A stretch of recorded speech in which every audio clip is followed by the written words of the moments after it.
Welcome to the Alphagenix Podcast, where every week we talk to incredible guests from around the world of biohacking, well-being, men's health, and more.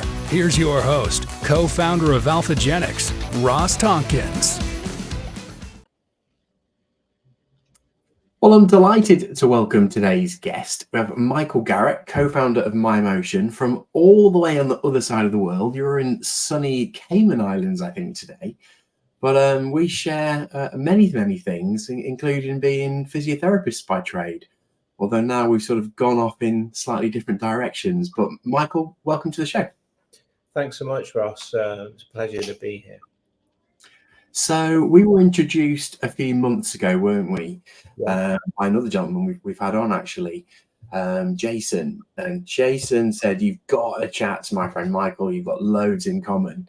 And here we are a few months further down the line. But for people that don't know you yet and haven't had the pleasure of chatting like we already have, who is Michael Garrett and how did you end up in the Cayman Islands founding MyMotion?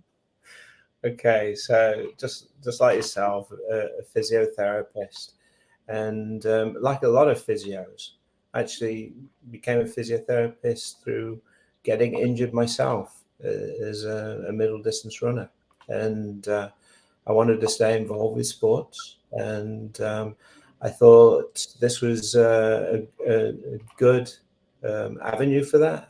However, spent my entire life in health, well-being, and promotion of physical activity, even prior to that. So big motivation or big passion of mine throughout all these years that have passed since qualifying as a physiotherapist is making sure that athletes don't go through the same experience that I did. And so understanding biomechanics, understanding how pain influences motion, and respecting pain, because it's there for a reason, right? And it is a warning sign that perhaps we're doing something that's not very good for our bodies. And coaches, managers, parents, perhaps unaware of all this as young athletes, and athletes need to be educated in this as well, of course. But that's the big passion that's beneath everything that I've done in my career. Certainly in the first half of my career, it was devoted towards professional athletes, teams, even dance for that matter. But since that time, it's been focused really in helping people with chronic pain. So been a quiet time, but it feels only like last week that I graduated as a physiotherapist. The passion has stayed just as strong as day one, and always looking, always seeking better ways that we can help people. Love that. And yeah, I think many physios do come to the profession after an injury themselves, certainly from a love of sport. Mm-hmm. I loved football, loved tennis, was never good enough for either of them to pursue those, but had a love of biomechanics of the human body. How does injury occur? Why did my knees hurt? And that fed me in that path where I ended up being a physio. And I think you also then get this, this empathy or compassion. You've got this desire genuinely to help people, and I don't think that ever really goes away, even if perhaps how you do it changes. And for me, that's us move towards men's health and the other interest that we've got. And for you, that was, I guess, eventually found in MyMotion, which is a very different way in some ways, isn't it, of assessing the human body? It is, and I think you don't arrive at physio school necessarily with empathy, if there truly is such that. And that moment you're first put in front of someone who is severely disabled, then of course you've got to learn that caring skill set, or to be able to communicate and help that person. I should say that I've actually never been employed because I always thought there was alternative ways of doing things, and I love the freedom to go, travel, be with the pioneers in this industry, watch how they work, learn how they think, stick my USB card into their brain, and of course, all these guys like to share their knowledge, and so to me that was invaluable, and I still do to this day. If there's somebody that I really feel have something really interesting to contribute, I purposely go spend time with that professional, and just want to learn. Now, I did go back and do further study in sports medicine and biochemistry of exercise, and this we're talking 20 odd years ago now. And and what prompted that piece of research was I was looking after professional golfers on the PGA Tour. And I wanted to understand why golfers were hurting the low backs, not just in terms of, say, professional golfers, but also amateur golfers. And piece of technology in Leicestershire, they kindly lent me their equipment and laboratory. At that time, the equipment was worth well over £500,000 in order to get the three-dimensional angles that I needed from the pelvis and also from what the low back. We got a bunch of golfers in, both professional and amateurs, and even though I had to learn a lot about mathematics and understanding biomechanics and angles and velocities and all these things, is that what struck me is that I'd already developed an eye for understanding movement, but this was the first time I was ever looking at movement in a graph, in these three-dimensional angles, to a point that I could just look at the graph of movement and understand who was a professional golfer. I could even tell you what handicap golfer they were by what their low back was doing during the golf swing. So this was mind-blowing for me, and just one pivotal moment in my career in understanding the link between motion and pain, or the effects of pain, what pain has on motion. So put that research to one side. However, the findings stuck in my head, and obviously until this today. But I was really fortunate to work with all kinds of athletes, work with 9 different Olympic sports, and always learning. And I guess where I learned mainly was the technical sports, or sports that required a lot of movement characteristics, like gymnastics, for example, or dance, which I believe to be the ultimate in human movement. And of course, these are tough cookies, the gymnasts and the dancers, and they don't necessarily make their way to a physiotherapy clinic within, say, a theatre or their home base. So the only way that I could gather information is to watch athletes move. So I was watching gymnasts, watching dancers, getting into the heads of coaches, the teachers, understanding what characteristics they wanted for their athletes or their performers. And it was only through developing an eye for movement that was really where I was getting all the information I needed in order to pull the athlete or dancer into the clinic. But not only that, designing an exercise program that was specific to what I was seeing in their day-to-day activity. Yeah, to help them. I remember years ago, I was lucky enough to be one of the physios that looked after the Take That tour. So there was about 30 odd days all around the UK. we put physios into every stadium. I had loads of friends came out of the woodwork at that point. They were like, "Oh, can you get me tickets?"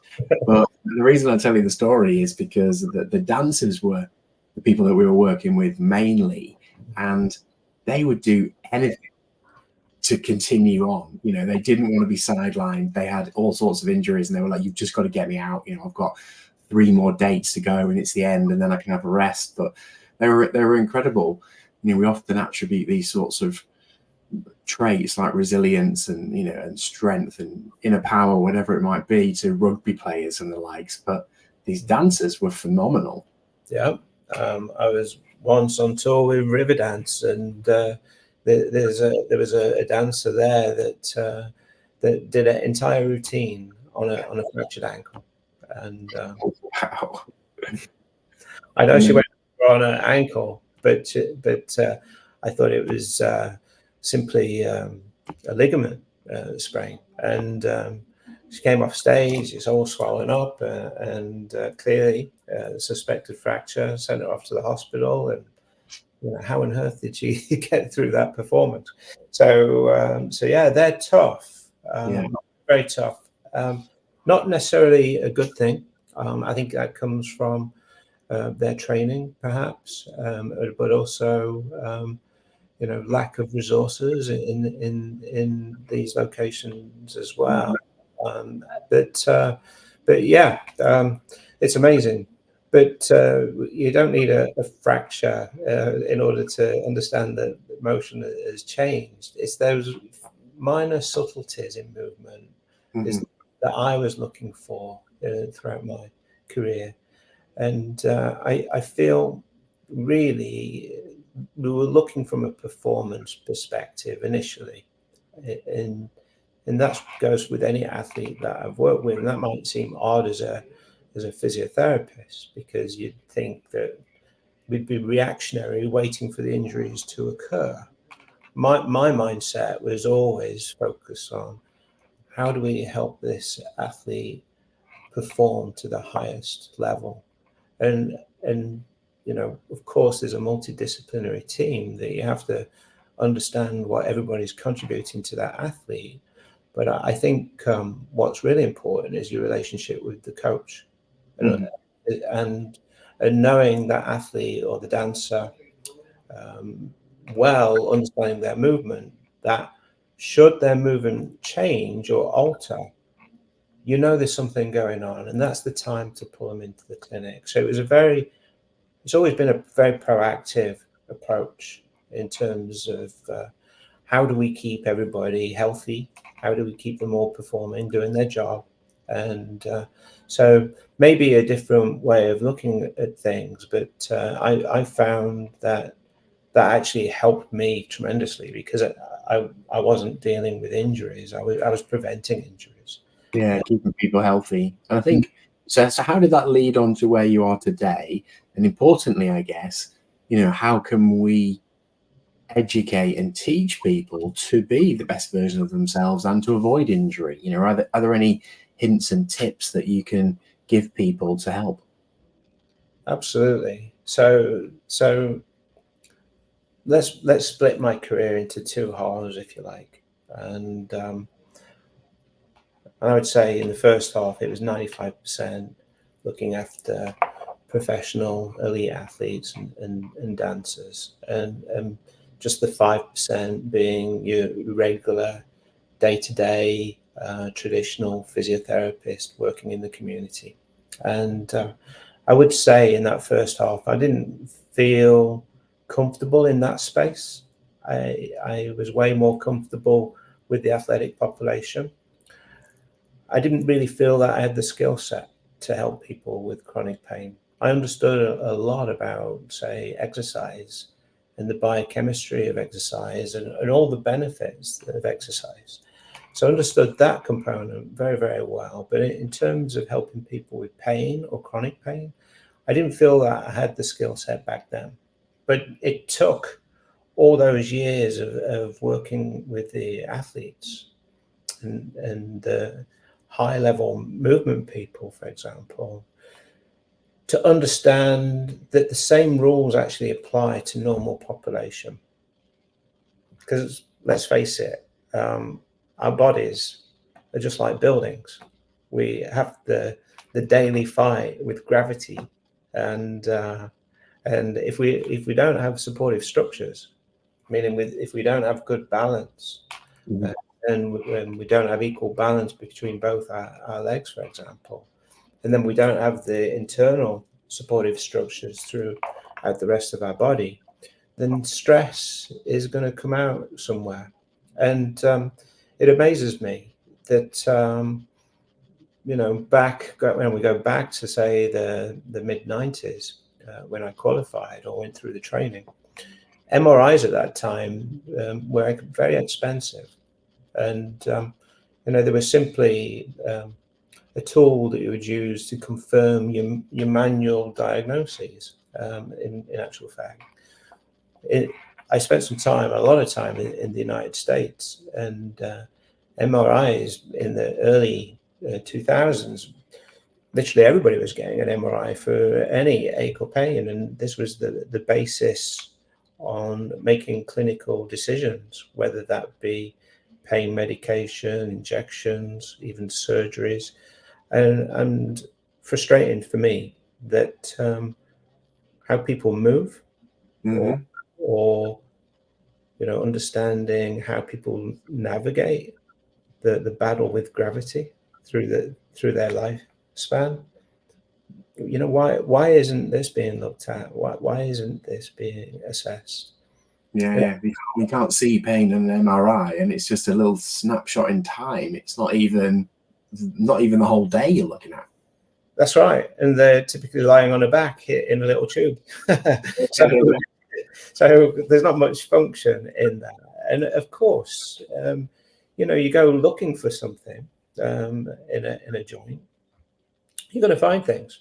And it's only because I've got the knowledge and I've met so many people that I have that just because you find something on an MRI, that doesn't actually indicate the reason for having surgery. So I've always been into movement, understanding movement, what pain, how that influences motion. Because if we can understand that better, then there's the solution right there. And you know what, I'm going to be quite, call me the disruptive physiotherapist, if you like. I've always thought, why are we not spending more time looking at motion and looking at how people move? Bless you. Thank you. So it seems like it's a bit of a lost art in actual fact.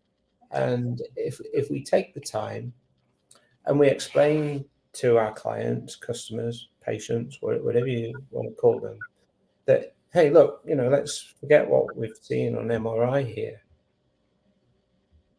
Did you know that your balance on your left foot is not as good as your right? What about that? What's going to happen if we make that the same? And so I was trying and testing a new methodology, in actual fact, is maximizing people's balance and or optimizing it, making it equal between both foots, and then making sure that the supportive structures throughout the rest of the body were doing its job and keeping the person upright. Now, if we look at things from that perspective, suddenly range of motion comes back, pain decreases, and function comes back. And this is a way nicer message to people that have been living with chronic pain and been going from place to place, trying to find a solution and getting very frustrated. And I'd actually stop the conversation when people wanted to talk about the MRIs. I'm like, okay, let's not go there. Let's just see how you move, because all the information is right there.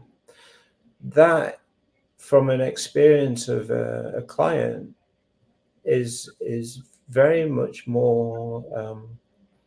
It's more positive, and not only that, it empowers them, because if they see a difference in their balance, and you show them ways, that they're simple ways, that they can improve their balance or whatever it else would be, then they're empowered. They can do something about it. And especially when they see changes happen really fast. And that's what I've been observing for, gosh, the last 14 years. Yeah. Okay. So you're making it, far more functional, less about those images, those snapshots in time. Yeah. Did you ever come across anyone, or do you ever come across someone who has kind of latched on to that diagnosis though? They've got a photograph, there is a X, Y, or Z there. Yeah. That's the problem. Yeah. Almost as been medicalized, I guess, by those images. That's right. And we do know that once someone has been through the MRI machine and once they've heard a few Latin phrases, we know that their pain has got worse. And if I could go into their brain, drag that memory into the trash can and delete it, I would. But it's a little battle. However, you can't argue with increased function and increased movement. And it may be a barrier because, as you say, they're a little bit medicalized. But the proof's in the pudding, right? So if pain dissipates and movement increases, gradually that MRI finding means less and less and less. But you're right. It's amazing the power of the image and all the connotations that go with that, because once they leave the doctor's office, they'll be on Google and they'll be reading all about the various conditions, and it's scary. And it's very hard for people to navigate through all this information and make a decision for themselves about what is the appropriate care, or what is it they need in order to help themselves. Yeah. But you obviously have adopted this different way of talking to patients now, different way to engage with them, and been doing it for 14 years. So clearly it works. But if you hadn't have seen results and nobody got better, I would imagine it wouldn't have lasted 14 months, let alone 14 years. So you're obviously breaking it down. It's more functional, it's balance, it's movement, it's that sort of stability, as you called it. Are there any little tests and things people could do at home, or anyone watching this now? Is there anything they could go and try? Yes, of course. There's many things in actual fact. I think when you think about fitness and exercise, again, it's hard for people to cut through, how they should invest their exercise hours, right? Because we're all limited for time, and but we want a good return on our investment on exercise, and gyms don't necessarily help people like that, and but fundamentally, we're in vessels of our bodies that are designed to move, and that is key to everything. So, and I would start very simply by doing a very simple test, which has got incredible research behind it, and from Claudio Chu from Brazil, who's done over 4,300 people at this point. It's called a simple stalk test, and it's your ability to stand on one foot with your other foot resting behind your calf. If you feel that you have to touch the floor for 10 seconds, then there's a balance issue here. And you could quite easily compare one leg to the other. And if there is a balance issue, well, stress is going to be coming out somewhere in your body. So that's one test that he's very famous for. And not only is it an amazing test, it is actually a factor that determines your longevity to an incredible accuracy. So, yeah. So when you're mentioning sort of stress coming out, you mean physical stress, physical pain. So if one side is more or less balanced than the other, you're sort of unbalanced, if you like. So you'll put pressure on somewhere else. Is that kind of what you mean? Yeah. Imagine the body being like a Jenga puzzle. And there's a couple of blocks that have been removed. The stability in that structure has been affected. And so as you navigate life and all the movements that are necessary for that, there is like a part of the structure that's not doing its job. And my focus for many years now has been understanding where that block is missing. And putting it back in. Putting it back in. Simple as that. Yeah. Putting it back in. And how do we do that? And it's like through targeted exercises. Can we identify the missing block? Which is the exercise that's going to put it back in? Bingo. We've got a body that's stable and able to move. So when you think about it, is it really that someone has a neck problem, for example, or a shoulder problem, hip, knee, you name it, or do they have a balance problem? Now, I would argue that it's such a simple test. Mm-hmm. And it's to be done in our bare feet or our socks. I guess it's pretty cold in the UK right now. So our shoes give us a lot of support. So the balance test isn't necessarily going to be it's not necessarily going to give us the information that we need. But in your bare feet or your socks, understanding of your balance, that's a great place to start. And in understanding how that may manifest in stress somewhere else in the body. Claudio is also famous for another test, and you may know of this, and that's the sit to stand test, where you sit cross-legged on the floor, and how easy it is for you to get up into a standing position. Again, let's call this movement health, if you like. Mm-hmm. Is that your ability to get up from the floor tells us a lot, and it actually should indicate the way that we base our exercise, because the thing that will make that test challenging is either, again, your balance or your flexibility or those supportive structures that are going to allow you to get up from the floor. Just those two things will tell you where are you going to get your biggest bang for your buck in terms of exercise. When we've got the structures supporting you well, and we've got the scaffolding of your body supporting you well, then we can get really excited and think, okay, how else can we invest in our bodies from an exercise perspective, and even our recreational activities that we enjoy. Without the solid foundations and without the scaffolding, as I refer to, then our recreational activities become harder. We don't do them as well, so they're less enjoyable. It may even become painful. So I would say let's go right back to basics on these things that I mentioned. And this just doesn't apply to normal population. As I say, it took all those athletes for me to understand these concepts. The same applies to them as well, is that we've always got to go back to basics, because balance means everything. Yeah, I was reading something the other day as well, and you mentioned earlier about balance being linked to longevity.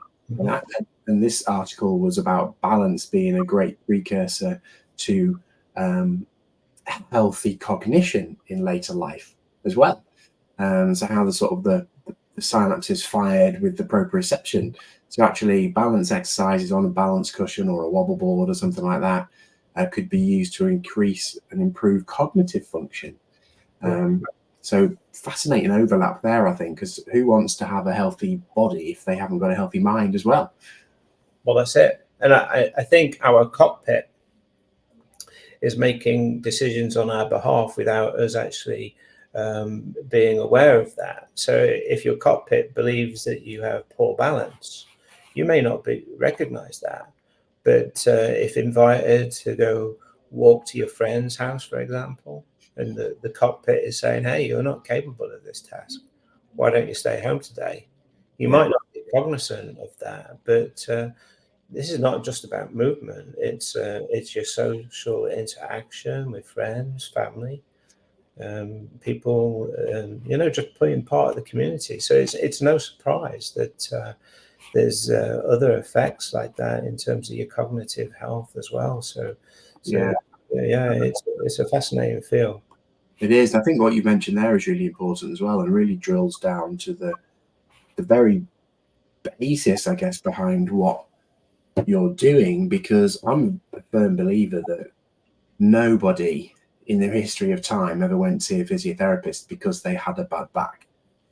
What they really did is they went to see a physiotherapist because the back was stopping them from dancing, picking up their grandchildren, going to work, walking to their friend's house, and they're the things that actually help their mental health or help them create an income so they can do the things they want to do. So the pain itself is kind of secondary almost to what's the deeper reason for them seeking help.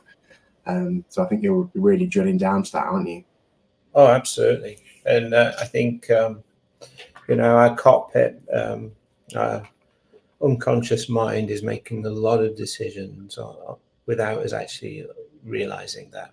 So when you watch the downward spiral of inactivity and what that actually means to people's overall health and interaction with friends, family, the whole social life, it's not just movement. There's so much more that's happening as a consequence.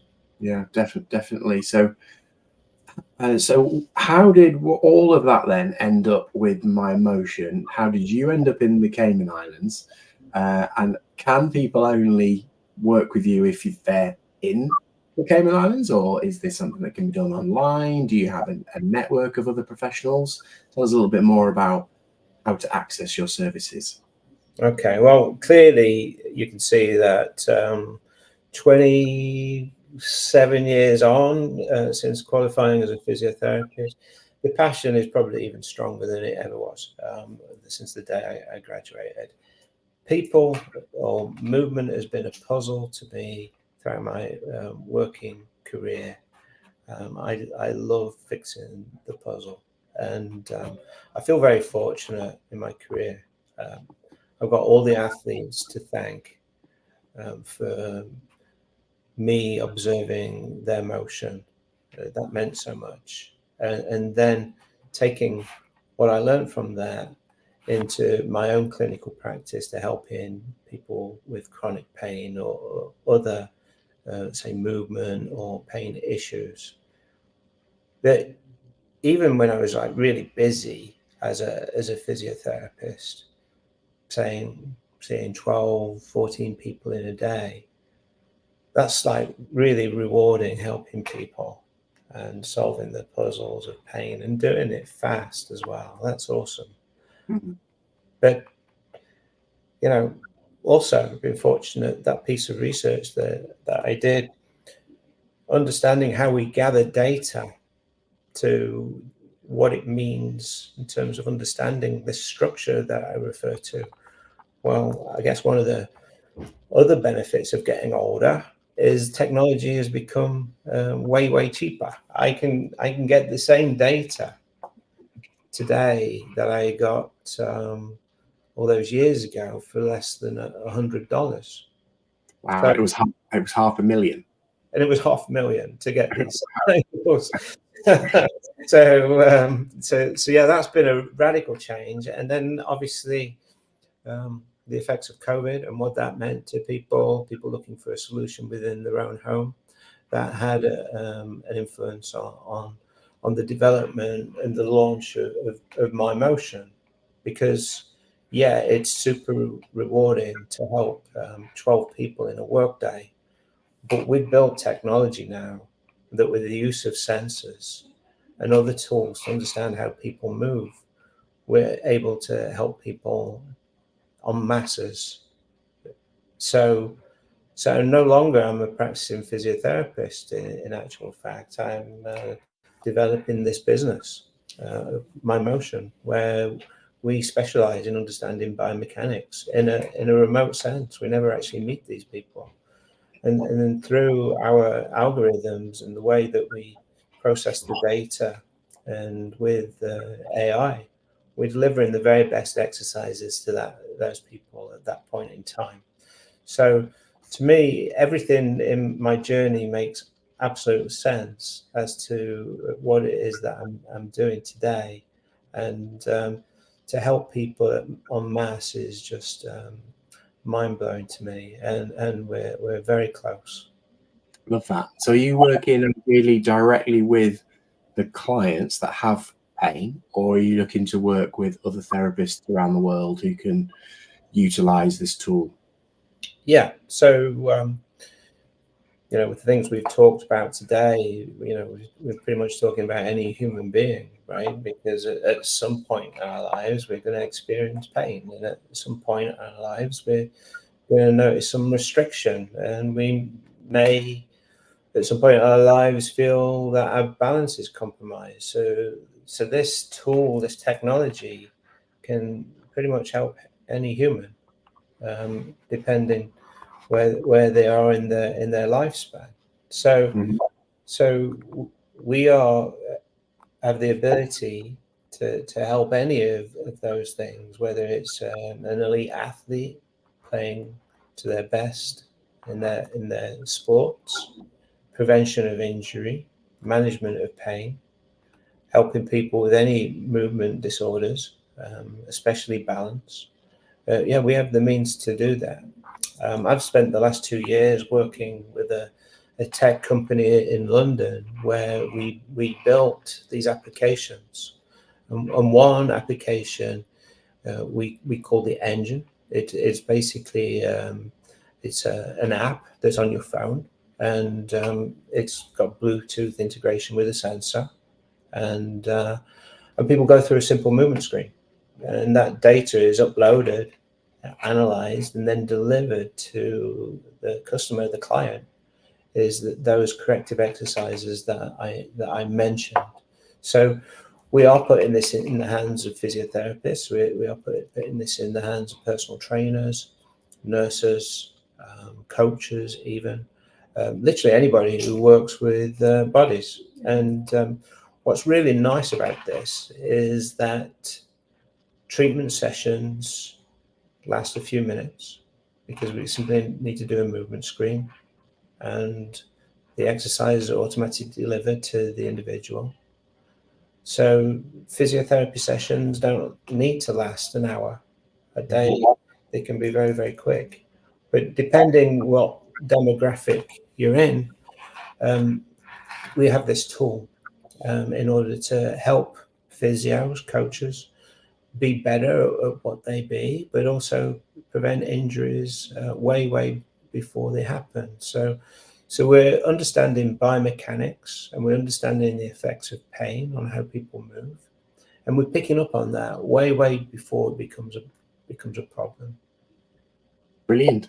If people are watching this, Mike, and they're thinking, I want to learn more, how do they reach out to you? Where do they find MyMotion? Okay, so you'll find MyMotion at mymotion.com. I'm on LinkedIn. You'll find me on there through my name, or also MyMotion. So yeah, both those resources there, and happy to answer anybody's questions. Brilliant. Well, Michael, it's been an absolute pleasure. Thank you very much for your time, and I shall let you get back to sunning yourself in Grand Cayman. Okay, you stay warm there. Okay, thank you so much. Bye.